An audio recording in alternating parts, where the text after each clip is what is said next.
Today, we are going to answer your questions on camper van life and what it's like to live out of a van.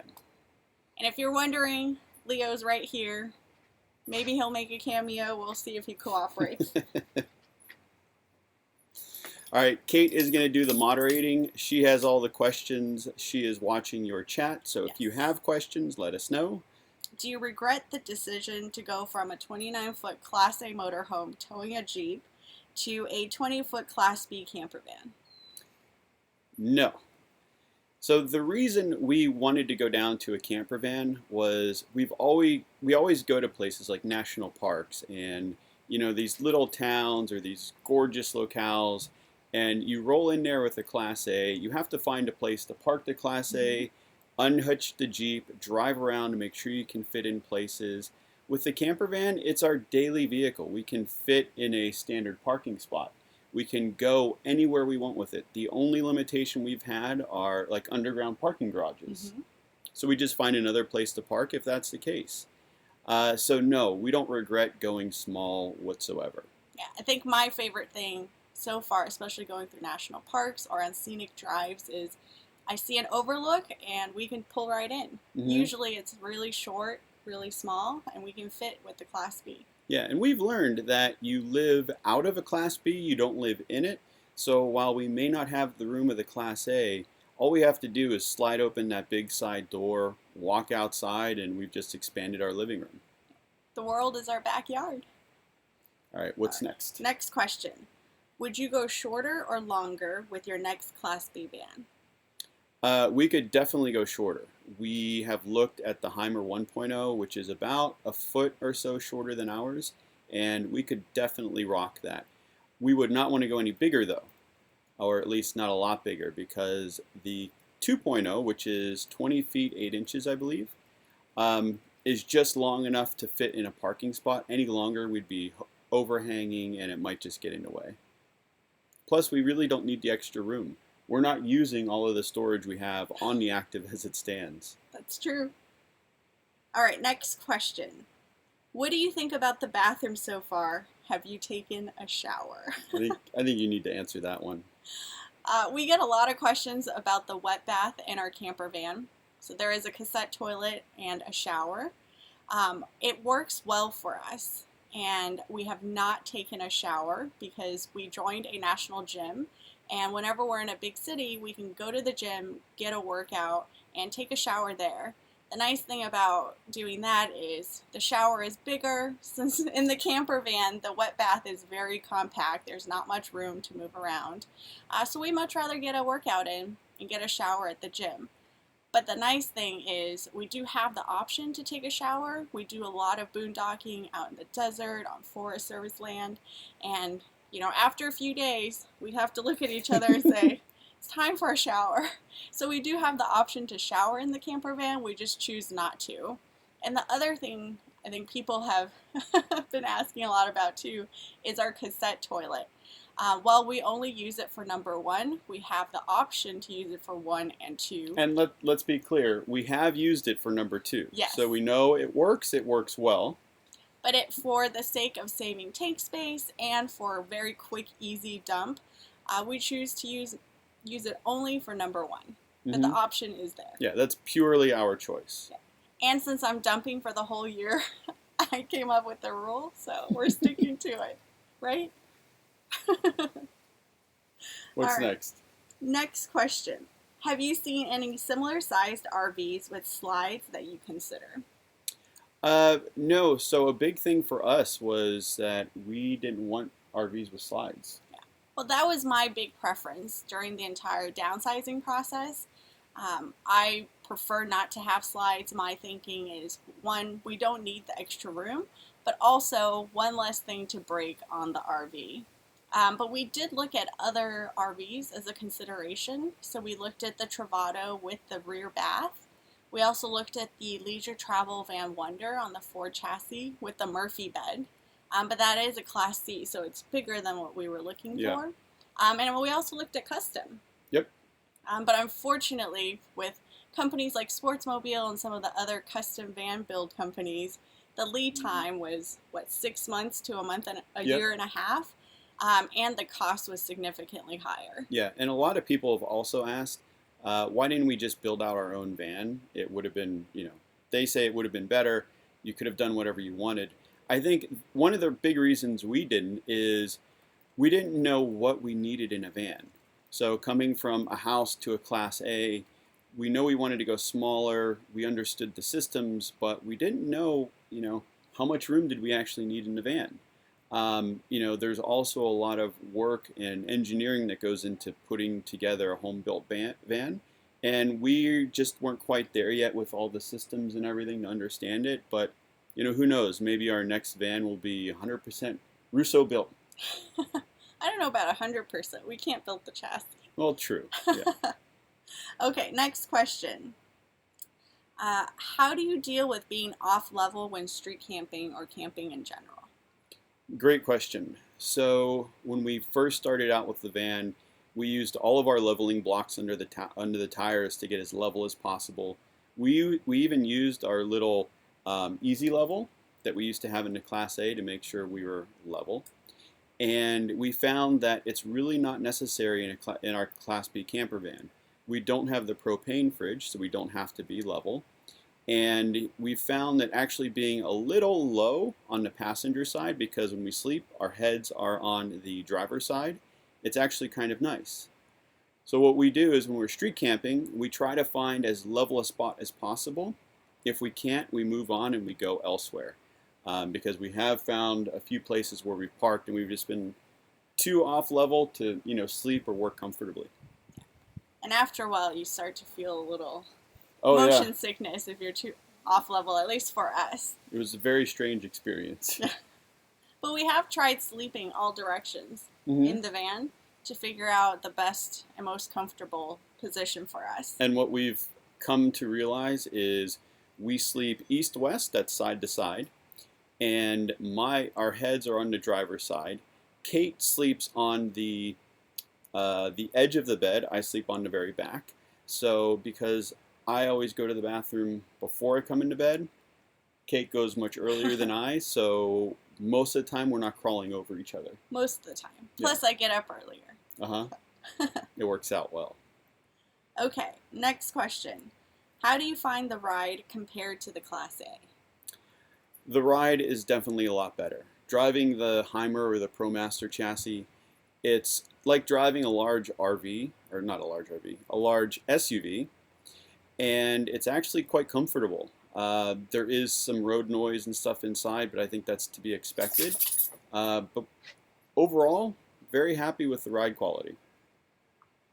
I definitely enjoy driving the Class B a lot more than the Class A. There was a lot more doing this in the Class A, and now I feel a lot more relaxed. And when big rigs are passing us or there's heavy wind, I'm not feeling the rocking? The sway. So I like it. Yeah, you don't get pushed around as much as you would think in the van. You still feel wind because you are in a giant box. But in the RV, you were fighting the wind the entire drive. Now it's just, you kind of notice a little nudge. Okay, next question. How comfortable are you with the low clearance, and do you avoid certain off-grid sites because of low clearance? It's not the low clearance isn't a concern. For us, it's more about being able to drive down fire roads and access roads in a lot of places where you could potentially drive a car if you wanted to. Since the Active is only two-wheel drive, we really don't want to go into really rocky situations or any place where clearance would then become an issue, because that's not what it's built for. But on the flip side of that, even if we had a large 4x4, I think we would still avoid those types of roads, because once you've packed all your stuff into the van and it's rocking side to side, it's really not some place you want to take your home. If we were only out for a weekend, we just had some clothes and backpacks thrown in there, sure. But when it's all of your stuff, your spices, your bowls, your glasses, everything that's in the refrigerator, you don't want that sloshing back and forth when you're going over rocks. Or our Berkey. Yes. I don't want that falling over. No. Okay, next question. Do you ever take any alone time? do you even need any? So I'll answer this one. Okay.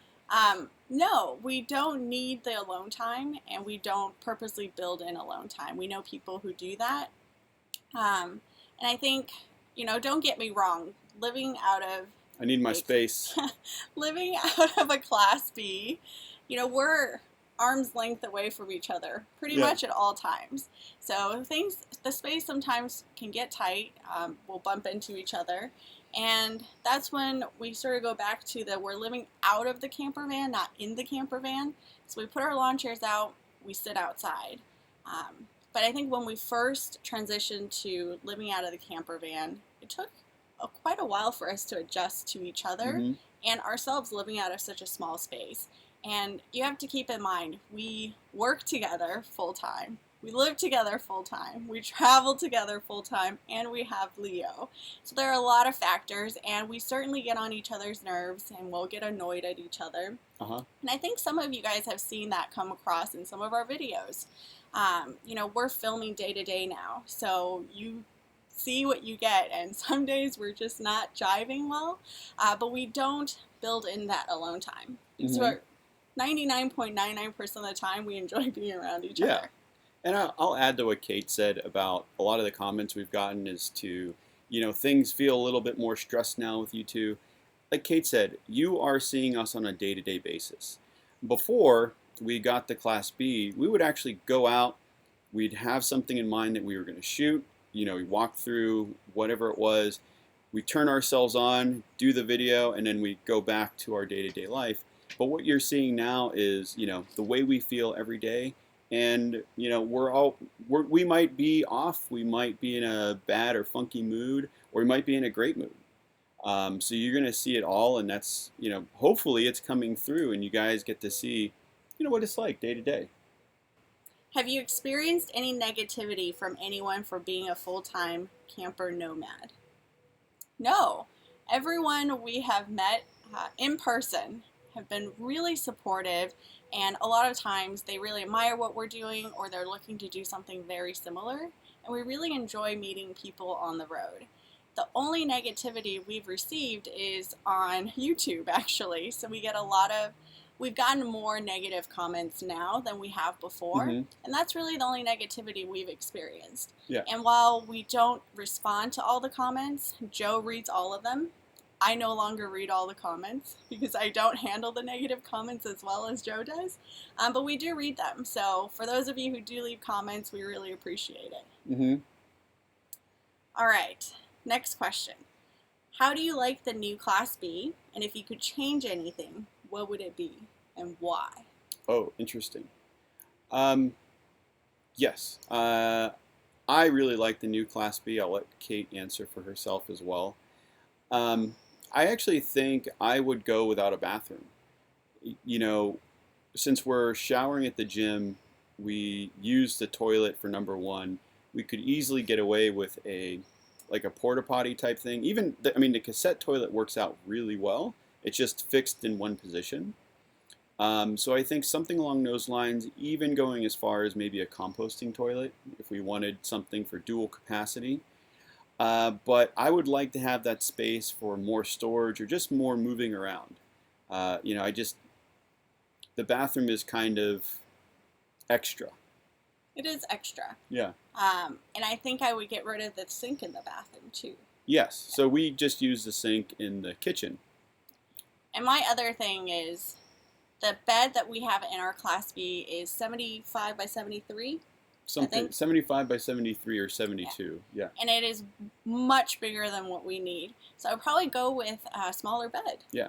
So we could definitely work with a full-size bed. We thought we needed something bigger. We don't. But one of the great things I really like about what Heimer's done, and one of the things that really pushed us there, was the back bedding. So the bed is a actual bed for us. We've put a mattress topper on it, and it's really comfortable. But at the same time, if we need to, we can fold it up, and everything underneath becomes storage. We also made that area under there kind of Leo's den, so his bed's back there. When he's ready for bed, he goes into his den and passes right out. He likes it. He does. Next question. Will you ever use a tow vehicle with the Class B? Probably not. The more we've had the Class B, the less we want a tow vehicle. When we initially got into the Class B life and we were looking at all the different things, we thought we had to have something to tow behind. I think the only thing I'm missing and I would like to have is a motorcycle. So I used to be an avid motorcyclist and I missed that. I just would have to find something that would fit on the back without taking up too much room. People are asking what the Berkey is since we mentioned it earlier. Okay. The Berkey is a water purifier, and we bought it when we were still in our sticks and bricks home because you never know quite what's coming out of the tap. And living in Los Angeles, there's a lot of pollution, but they also heavily chlorinate and fluorinate the water. So the Berkey not only takes the chemicals out of the water, it removes the fluoride they put in there as well. So you get a pure drinking water. The nice thing is it manages to keep all of the minerals that go into the water. For camper van life, this is important to us because we can drive up next to a lake or a stream, fill up the Berkey with the water there, and it'll filter out all the bacteria, the viruses. There's no need to boil your water, and it works fantastically well. Plus, we don't have to worry about where we're adding water to the tank of the RV. Yeah. Okay, next question. I'm going to buy a Class B 4x4, but I've been looking at a 24-foot. Is that too big for national parks, for parking? We've seen some 24-foot, like I think the Airstream, some of the Winnebagos, the ones that are on the Mercedes chassis. And it really depends on what park and where you go. There have been some places where I would not want to try navigating a 24-foot Class B. There are other places where there's more than enough room. I would just look at the 24-foot and make sure that that space is something you feel like you need and it's worth whatever trade-off in places you'll be able to park. Kevin wants to know when the book is coming out. Oh, okay. So I've been dragging my heels a little bit on this, but for those who don't know, I wrote a book.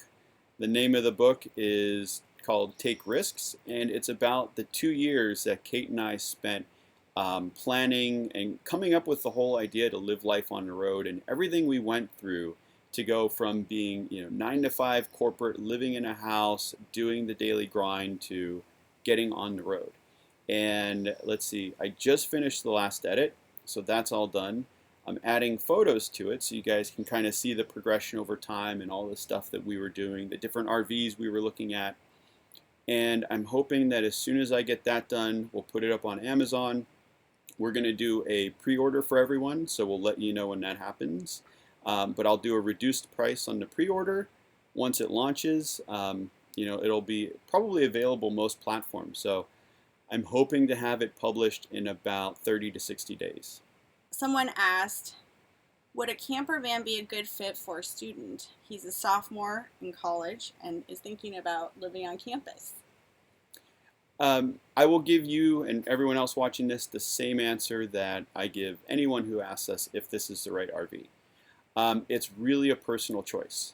A lot of it depends on what your needs are and how that van, RV, trailer, whatever it is, how is that going to work into your life? Because the way we travel and the way we like to do things may not mesh with what you want to do. So I would say really try to plan and understand how you want to use the vehicle before you go out and buy anything. And then, make sure that whatever you get is going to fit into the lifestyle you want. So, for example, if you were going to be trying to park on campus, first of all, is that something legally you can do? If not, how are you going to, try and get away with it? And is the van going to fit in the places you need it to? Underground parking garages, other auxiliary lots, whatever it happens to be. So there's a lot of research and planning that needs to go into it. Just, follow your heart and see what works. And there's a book I would recommend, which is Walden on Wheels, right? Yep. So, yeah, if you're still watching the live stream, I recommend Walden on Wheels. It's a cool read about a guy who actually lived out of a camper van during his grad school times, and you might find that interesting. Let's see. Someone has a question about how easy it is to cook in the RV in general. So I'll take this since I do most of the cooking. I really enjoyed cooking in the Class A, and I also really enjoy cooking in the Class B. For me, I find it very easy to cook in an RV, mostly because I now use the Instant Pot almost exclusively. We really don't use our propane gas stove. Joe will use it to heat water to make coffee, and I'll use it to heat water for tea. But really, all of our cooking goes in the Instant Pot, and the thing I love about that is you don't have all the smell going into the RV either. And so everything is really contained in the Instant Pot, especially if you do natural release. And it's really easy to do. So if you enjoy cooking, I would say don't be too concerned about not being able to cook in the RV. It's very easy. You just have to kind of figure out and get accustomed to the kitchen layout. And for everyone asking how we run the Instant Pot, our Class B has 400 amp hours of battery, and we have 320 watts of solar on the roof. So all of that is run through a 3,000 watt inverter. The 3,000 watt inverter allows us to run all of our 110 appliances. So, the coffee grinder, the Instant Pot, all of those things, we plug those in. All the power is drawn out of the battery. The batteries are recharged either through the solar on the roof, or we have a secondary alternator, which when we turn the engine on, recharges the batteries. I just noticed that we're getting a lot of questions from people about how we make money, what we do for work, and all of that. Want to let you guys know we're actually going to dedicate a specific live stream to answer all of those questions, because we could talk another half hour more just on that topic. So stay tuned, and we'll announce that live stream sometime in the future. And we're also going to do a video for everyone about how we travel with Leo. So people have asked what we do when we go someplace and we can't leave Leo, things like that. We're going to put a whole video together, dedicate that to Leo, who's sitting right down there. And hopefully you learn a few things on that. Okay, someone wants to know how easy it is to find urban parking on the street. So street camping. It all depends on where you go. We've been some places like Berkey, California. You drive around the streets and there are vans and RVs everywhere. Other places there's no one, and it can be difficult. Sometimes there are cities that we go into and they have ordinances specifically on RVs not to park overnight, so then it becomes very difficult. And that's when I'm an Elk member, and being an Elk member is helpful because we can use those lodges as backups. Most of them have RV parking in that. But we always look for alternatives if we can't find a street parking site. Okay, next question. We get this a lot. What is the MPG of the camper van? Sorry, Leo's on the move. Let's see. Oh, there he is. Everyone can see him now. Cameo. The average MPG is around 14. When we were, coming up and into the mountains, it got down to, I think the lowest was 12. No, 9. Oh, that's right, 9. From just going up and down hills. San Francisco was particularly bad about that. But I think, normal flat level ground on the highway, we could probably get 14 plus. Yeah, I would say 14 and a half is about our average. And while, diesels might be have better gas mileage, the cost to maintain the gas engine is a lot less. So just consider some of those things if you're looking between gas and diesel. Another question we're getting a lot too is about the cassette toilet and where we dump it. I'll let you answer that one. So I'm finding the cassette toilet extremely easy to dump, from restrooms at our family homes, friends' homes, to public restrooms at the park, to portable toilets. There are so many places to dump, and for me, it seems a lot easier to find a place to dump the cassette than it did to dump our black tank in the Class A. Yes. You did all the dumping in the Class A. And would you say that's true? I would. I think the biggest difference is, again, how you use the van. So we always try to use public restrooms, so we're not filling up the cassette as much. But if you're using it on a regular basis for 2 adults, we found that about every day and a half to 2 days you need to dump the cassette.